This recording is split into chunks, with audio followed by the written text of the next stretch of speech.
O Senhor esteja convosco. Ele está no meio de nós. Proclamação do Evangelho de Jesus Cristo segundo João. Glória a vós, Senhor. Naquele tempo, Jesus chegou a uma cidade da Samaria, chamada Sicar, perto do terreno que Jacó tinha dado ao seu filho José. Era aí que ficava o poço de Jacó. Cansado da viagem, Jesus sentou-se junto ao poço. Era por volta do meio-dia. Chegou uma mulher da Samaria para tirar água. Jesus lhe disse: "Dá-me de beber." Os discípulos tinham ido à cidade para comprar alimentos. A mulher samaritana disse então a Jesus: "Como é que tu, sendo judeu, pedes de beber a mim que..." A mulher samaritana disse então a Jesus: "Como é que tu, sendo judeu, pedes de beber a mim que sou uma mulher samaritana?" De fato, os judeus não se dão com os samaritanos. Respondeu-lhe Jesus: "Se tu conhecesses o dom de Deus, e quem é que te pede, dá-me de beber, tu mesma lhe pedirias a ele, e ele te daria água viva." A mulher disse a Jesus: "Senhor, nem sequer tens balde, e o poço é fundo. De onde vais tirar a água viva? Por acaso és maior que nosso pai Jacó, que nos deu do poço e que dele bebeu, como também seus filhos e seus animais?" Respondeu Jesus: "Todo aquele que bebe desta água terá sede de novo, mas quem beber da água que eu lhe darei, este nunca mais terá sede, e a água que eu lhe der se tornará nele uma fonte de água que jorra para a vida eterna." A mulher disse a Jesus: "Senhor, dá-me dessa água, para que eu não tenha mais sede, nem tenha de vir aqui para tirá-la." Disse-lhe Jesus: "Vai chamar teu marido e volta aqui." A mulher respondeu: "Eu não tenho marido." Jesus disse: "Disseste bem que não tens marido, pois tiveste 5 maridos, e o que tens agora não é o teu marido. Nisso falaste a verdade." A mulher disse a Jesus: "Senhor, vejo que és um profeta. Os nossos pais adoraram neste monte, mas vós dizeis que em Jerusalém é que se deve adorar." Disse-lhe Jesus: "Acredita-me, mulher, está chegando a hora em que nem neste monte, nem em Jerusalém adorareis o Pai. Vós adorais o que não conheceis, nós adoramos o que conhecemos, pois a salvação vem dos judeus. Mas está chegando a hora, e é agora, em que os verdadeiros adoradores adorarão o Pai em espírito e verdade. De fato, estes são os adoradores que o Pai procura. Deus é espírito, e aqueles que o adoram devem adorá-lo em espírito e verdade." A mulher disse a Jesus: "Eu sei que o Messias, que se chama Cristo, vai chegar. Quando ele vier, vai nos fazer conhecer todas as coisas." Disse-lhe Jesus: "Sou eu que estou falando contigo." Nesse momento chegaram os discípulos e ficaram admirados de ver Jesus falando com a mulher. Mas ninguém perguntou: "Que desejas?" ou "Por que falas com ela?" Então a mulher deixou o seu cântaro e foi à cidade, dizendo ao povo: "Vinde ver um homem que me disse tudo o que eu fiz. Será que ele não é o Cristo?" O povo saiu da cidade e foi ao encontro de Jesus. Enquanto isso, os discípulos insistiam: "Mestre, come." Jesus, porém, disse-lhes: "Eu tenho um alimento para comer que vós não conheceis." Os discípulos comentavam entre si: "Será que alguém trouxe alguma coisa para ele comer?" Disse-lhe Jesus: "O meu alimento é fazer a vontade daquele que me enviou e realizar a sua obra. Não dizeis vós, ainda 4 meses, e aí vem a colheita? Pois eu vos digo, levantai os olhos e vede os campos, eles estão dourados para a colheita. O ceifeiro já está recebendo o salário e recolhe fruto para a vida eterna. Assim, o que semeia se alegra junto com o que colhe. Pois é verdade o provérbio que diz: um é o que semeia e outro o que colhe. Eu vos enviei para colher aquilo em que não trabalhastes. Outros trabalharam e vós entrastes no trabalho deles." Muitos samaritanos daquela cidade abraçaram a fé em Jesus, Por causa da palavra da mulher que testemunhava, ele me disse tudo o que eu fiz. Por isso, os samaritanos vieram ao encontro de Jesus e pediram que permanecesse com eles. Jesus permaneceu aí 2 dias. E muitos outros creram por causa da sua palavra. E disseram à mulher: já não cremos por causa das tuas palavras, pois nós mesmos ouvimos e sabemos que este é verdadeiramente o Salvador do mundo. Palavra da salvação. Glória a vós, Senhor. Pelas palavras do Santo Evangelho, sejam perdoados os nossos pecados. Amém. Meus irmãos, que longo trecho do Evangelho nós lemos hoje, não é verdade? Trecho longo, 5 minutos de leitura, quase o capítulo inteiro, o 4º capítulo do Evangelho segundo João, o diálogo, a interação de Jesus com essa samaritana, que é o modelo da igreja, sem dúvida. Ela vai fazendo um caminho ali com Jesus. Jesus vai conduzindo ela. E por isso que está nesse tempo do catecumenato, da quaresma, onde os nossos fiéis estão se aproximando de receber os sacramentos.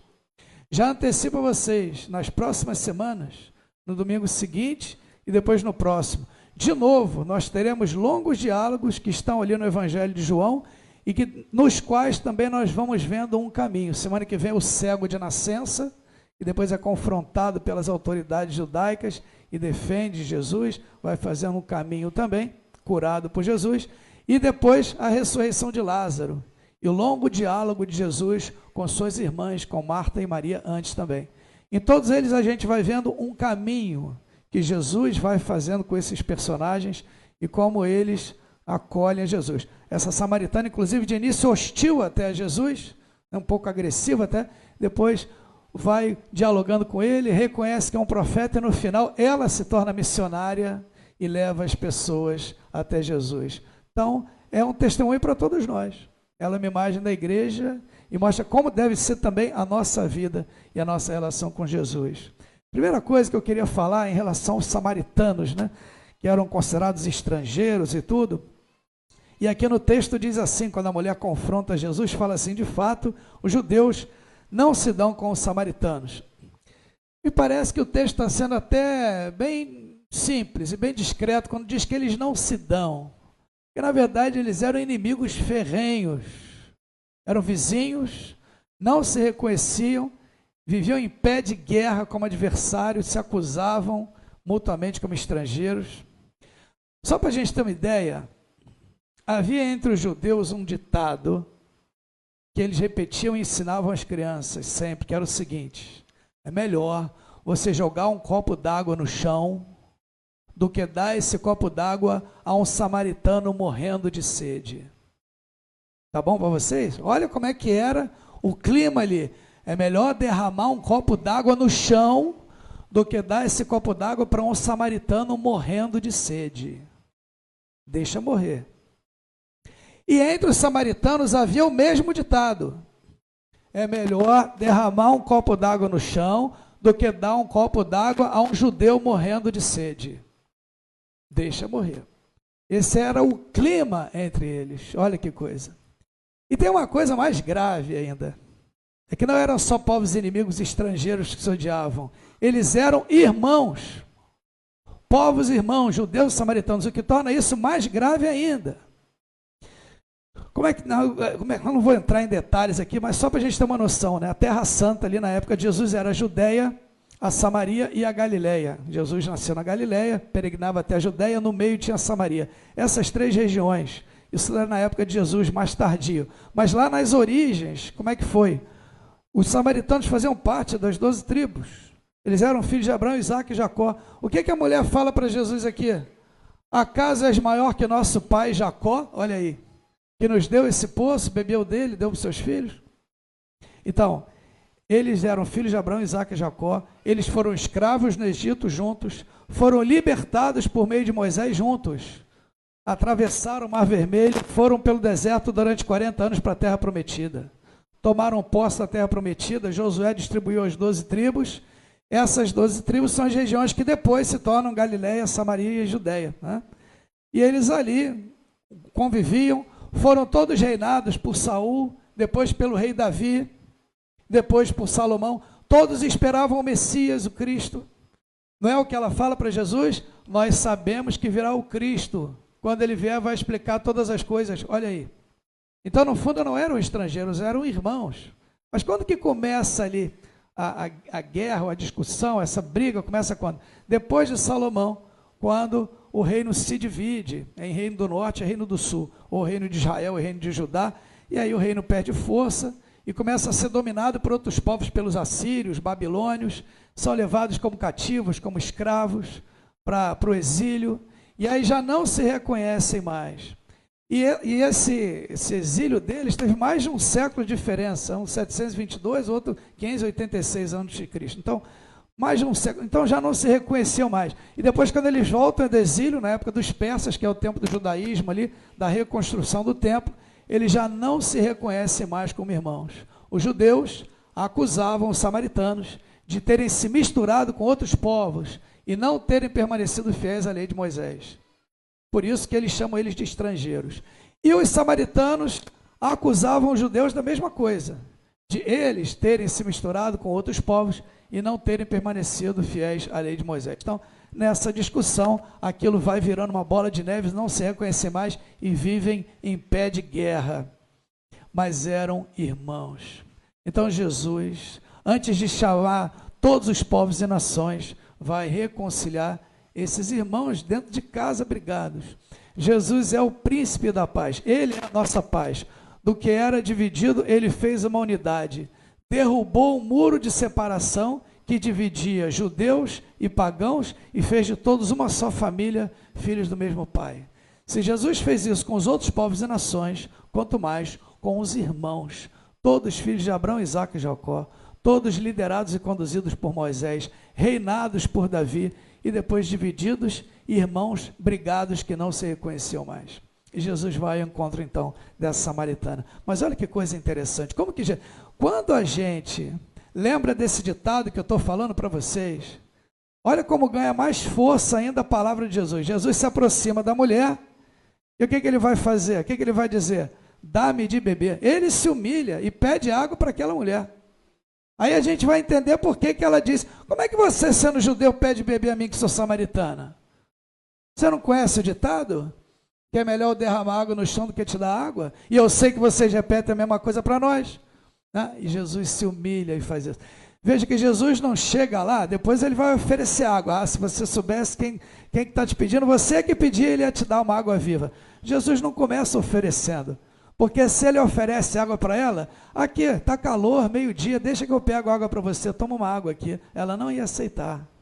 E ela fala, não, você é judeu, não quero nada que venha de você. Porque eu aprendi desde criança, dos meus pais e dos meus avós, não aceite nada de judeu. Se ele te der um copo d'água, está envenenado, ele vai te matar. E os samaritanos a mesma coisa. O judeu não podia aceitar nada do samaritano. Se ele te dá um copo d'água, está envenenado, ele quer te matar. Olha como é que Jesus enfrenta toda essa hostilidade, essa guerra entre os dois povos. Ele se mete ali no meio e se humilha. Ele se aproxima da mulher, ainda tem isso também.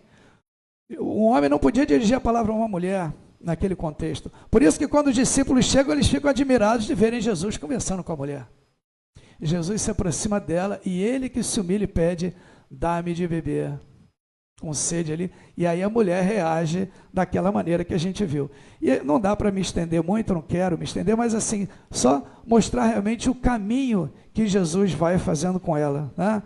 Te daria de beber água viva, ela fala, olha, então, não compreende no início, você não tem balde, o poço é fundo, e Jesus diz essa palavra que eu considero uma das mais importantes de hoje.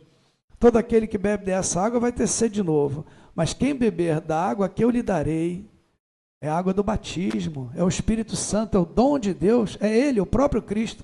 Eu sou a fonte de água viva, é a fonte da juventude, que mata a nossa sede, garante vida para sempre para nós. Olha aí, quem beber da água que eu lhe darei, esse nunca mais terá sede. Só Deus pode saciar completamente a nossa sede, o nosso coração. E a água que eu lhe der se tornará nele uma fonte de água que jorra para a vida eterna. Olha isso. Esse é Jesus para nós, e é a Ele que nós devemos ir. E aí a mulher pede, bom, então me dá dessa água. E aí tem todo o diálogo aqui com o marido, vai buscar seu marido, não tem marido. É, verdade, você não tem, você já teve 5 e o atual não é seu marido. Notem, Jesus é o 7º homem a entrar na vida dessa mulher. 7 é o número no Evangelho de João que indica perfeição sempre. Jesus é o homem perfeito, é o homem íntegro, é o verdadeiro esposo dessa mulher, que é uma imagem da igreja. Bonito isso, né? Então a gente vai percebendo também esses sinais e muitos outros aqui nesse texto, e ela depois vai reconhecendo que ele é um profeta, e aí fala do lugar de adoração. Olha, vocês rezam lá em Jerusalém, os samaritanos não vão a Jerusalém, eles rezam no Monte Garizim, que era um outro lugar, e Jesus fala, não importa mais isso, vai chegar a hora, já está chegando, em que os verdadeiros adoradores adorarão em espírito e verdade. Nem aqui, nem em Jerusalém, o lugar não importa, importa o coração. E vai conduzindo essa mulher, e aí ela fala, nós sabemos que vai vir o Cristo. Ela está sempre se desviando, né? Ela está sempre meio que tentando escapar, e Jesus cerca ela e pega sempre ela ali, né? Sou eu que estou falando contigo, eu sou esse Cristo. E a mulher então depois se torna uma grande missionária. Vinde ver um homem que me disse tudo que eu fiz, será que não é ele o Cristo? E conduz toda a sua cidade até Jesus. Então começa ali hostil, depois vai dialogando com Jesus, se deixa convencer, reconhece Jesus como profeta, depois se pergunta se não é o Cristo e acaba no final sendo uma grande missionária. Muitas palavras nós temos aqui que nos motivam ao seguimento de Nosso Senhor, muitas reflexões nós poderíamos fazer, não quero me estender muito, mas sobre tudo isso, né, ver nela um modelo para a igreja, reconhecer em Jesus essa fonte de água viva, fonte de vida eterna, e que nós sejamos esses adoradores em espírito e verdade, como são aqueles que o Pai procura.